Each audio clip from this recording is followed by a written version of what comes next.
I'd already be on. All right, the Windows 8 machine is on. If anybody else joins, you'll eventually join here. Before I had about 10 people that are victims here. I'm not going to pursue it. It depends on how many people happen to be joined to this network that are running machines that are running IP version 6, but almost every modern operating system does. So anyway, I'm not going to kill everybody on that network, but I am going to kill this machine here. So just a second, I've got to run this thing through a projector.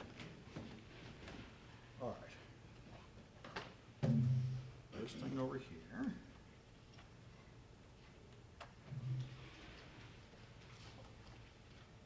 Yes. There we go. All right. I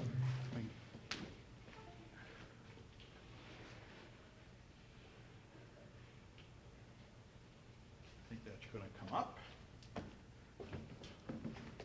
All right.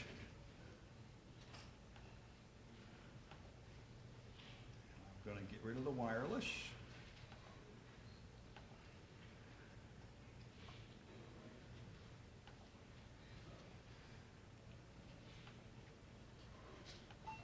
Okay. Oh, good, it's coming up. All right, theoretically, we'll have a Windows 8 desktop here in a minute. There we are. Okay, there's my Windows 8 desktop. It's all crooked and everything, and none of that matters because it's not a very subtle attack I'm using here. So, let me bring up.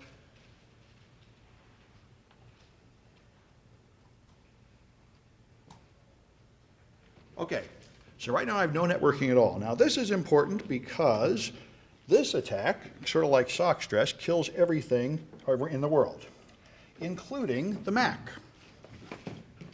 So in order for my Mac, I used to need a lot more computers to do this because I couldn't use any virtual machines because it'll kill the host underneath the virtual machine, which is not the point.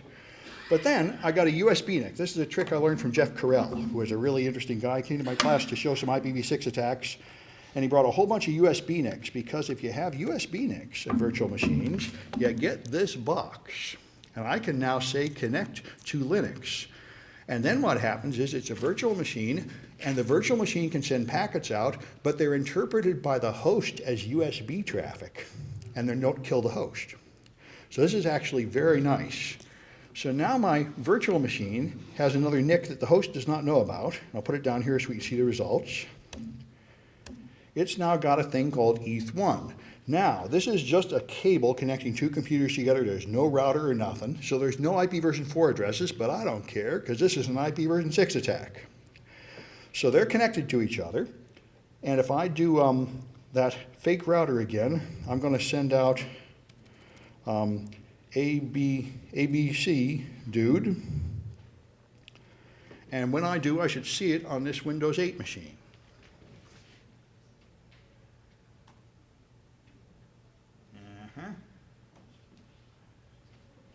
Oh, pardon me, I sent it out the wrong address. I'm sending it out the wireless network. I want to send it out the wired network to ETH1.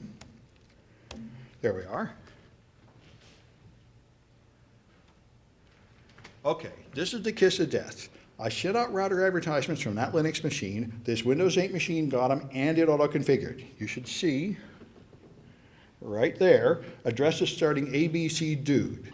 That means this machine is auto-configuring in response to router addresses. And the trick to this attack is you must first have a normal router in the network. And I realized you can simulate that. That's what this is. This sends out one router advertisement per second of just plain ordinary RAs telling you to join a network. You must do that first, or Windows 8 and Windows Server 2012 are not vulnerable. This is the thing that the designer of this tool did not know, and only my student figured it out and convinced me. This is why I've been able to demonstrate this. So now I can run that lethal flood, which is flood router 26 ETH1, and that's all it takes. Now it's going to send out a lot of packets. I thought I might do an IP config, but if I let this thing run, it's still frozen. It won't be able to do it. Anyway, this will take about 20 or 30 seconds before we see the result on glorious Windows 8.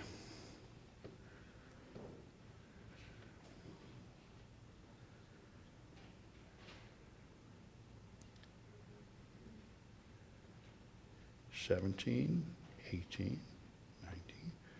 $20.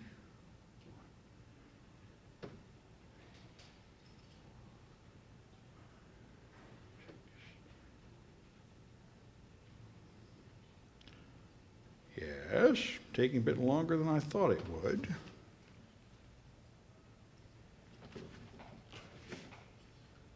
I see my mouse move? Ah, there we go. The blue screen of death. That's what you get. Sometimes the projector catches it and sometimes it doesn't. And the same thing happens to Windows Server 2012, and the same thing happens to the Apple. And the same thing happens, the previous attack, BSD Unix was vulnerable, and I submitted a bug report and it was just ignored. So I imagine it's still vulnerable too, although I'm not sure.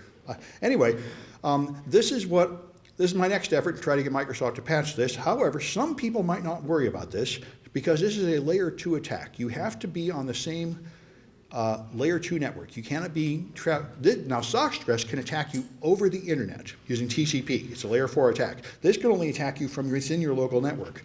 But one person running this can kill every machine in a network. That's why I think it's serious. And another reason why it's serious is everyone's going to the cloud. So people are taking their physical servers and putting them up on Amazon E2C or Microsoft Azure or one of those cloud services. And what you're typically getting there is you're getting a bunch of machines that are all in the same layer 2 network. Now, I rent a cheap server from RapidZen. It's a virtual machine. It gives me, at least it used to give me IPv6 native. They took that away, which is kind of rude. But anyway, it's a virtual machine, and I ran a test, like the one I just showed you, to see who else was on my layer 2, and I found 180 other customers on the same layer 2 LAN with me.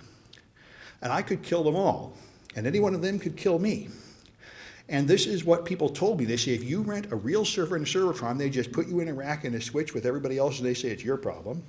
And if you rent a virtual server, they just do the same thing virtually. They put you all on a virtual switch. So actually, attacks that kill everybody in the same layer 2 are not as harmless as one might imagine. Turn that off so it's not annoying. Anyway, all right. So let me go back to my slides and see if I got any more to say about this. See, this is the trick which I'm trying to make sure everybody knows about. How to make this attack work. You have to first send some normal router advertisements so that it actually automatically configures a normal address. That creates the vulnerable condition, which makes me think that Microsoft must, I'm just guessing, Microsoft appears to have put a defense mechanism in place, because one thing is true, before the patch, Windows 7 would just configure thousands of these addresses. After that, it only configures 100. They say there's an official limit. We'll never configure more than 100 automatic addresses. And that's true. It only configures 100, but it continues to suffer and die. So they didn't actually block the process that's the problem, but they blocked the result. Anyway, but apparently they put in some kind of safety switch that notices when you're under a flood, but it only works if you aren't actually in a network that's using that process. Anyway, so hopefully Microsoft will fix it. That's how you perform this attack. First you send out a fake router or two, and then you send out a flood, and that's it. Then Windows dies a gruesome death. And by the way, it kills the Windows 8 tablet, the Surface RT over wireless. It kills Android phones over wireless. It pretty much kills everything I've been able to test it on. I'm happy if more people want to test it, and this is the problem. By the way, this kind of attack is pretty annoying because it doesn't work on all switches. It kills some of my NICs I used it with.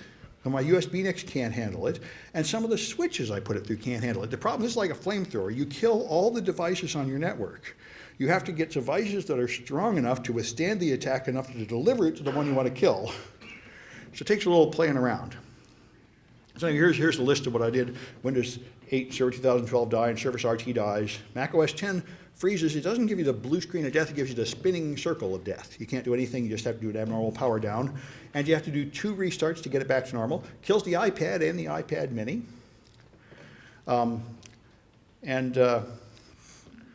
Kills the Android phone sometimes. Ubuntu Linux and Kali Linux, Debian-based Linux doesn't care at all. Sails right on as if nothing is happening. And I like to hold that up as the example. I was going to bring one in and do it, but I didn't bring it. Had enough junk here. I want to tell Apple and Microsoft and everybody else, look, it can be done. You can make an operating system that just shrugs this off like it's not happening.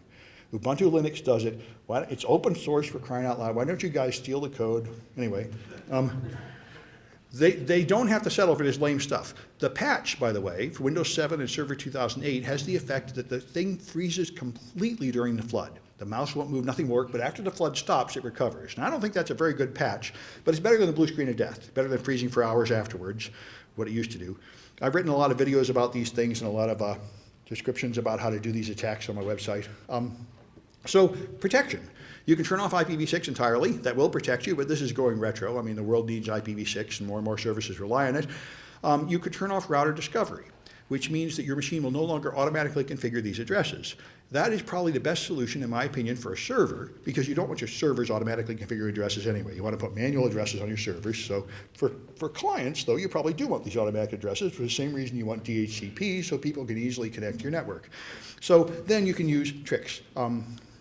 You can use a firewall. For example, the Windows firewall built in can block rogue router advertisements. You just say, don't accept any router advertisements that don't come from the official approved address of my real router. Now that, by the way, is easily bypassed because you can spoof the from address.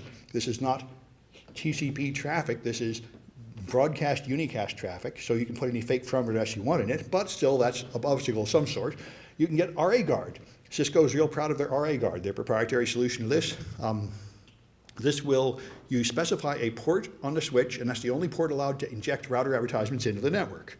This is like Cisco's sticky ports and other solutions they've had. Now the problem with that is it is trivial to bypass, and Mark Hauser, the guy at Chaos Communication Congress that wrote this tool I've been using, this Flood Router 6, has already bypassed it. All you have to do is fragment your router advertisement packets into 2 packets, and it'll sail right past router RA guard. So this is, of course, always the case. Web application firewalls and anything, you have an attack. The first layer of defense is like pick a fence. It's a little bit of an obstacle. It stops this particular attack tool, but the slightest variation of the attack tool blasts right through it. So the defenses need to get better, but at least there are some defenses for what they're worth. All right. So if you want any of this stuff, it's all at samsclass.info, videos and such, and instructions how to do all these attacks. Especially that Slackware one, you really need the instructions. That took me weeks. I kept trying to give up. This black hat kept laughing at me on Twitter. God, you're too stupid to make it work. It really works, man. I just took down another server. Well, he motivated me. I appreciate it. You know. Any questions about anything?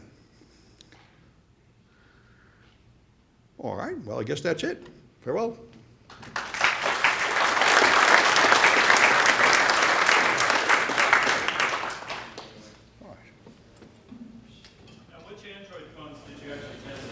Oh, the only Android phone I have is an old HTC, the very first one, I think. I have yet to find an Android phone that actually can get to the IPv6 stack on. Yes, the Android phone, I think, and also the iPad have the delightful property. You can tell that it is automatically configuring IPv6 addresses from the outside, but you can't find them on the inside, which is true of a lot of devices. A lot of devices have IPv6, but they don't really know it. You know, you can't really use it, but it is there. But yeah, you can tell, like what I was doing here, I can send out the packets and I can tell if somebody listened, even if there's no way inside that operating system to see it. Which means they are using some components of software and hardware that are in fact IPv6 capable, which is probably true of almost anybody these days. They just take some replaceable component and plug it in.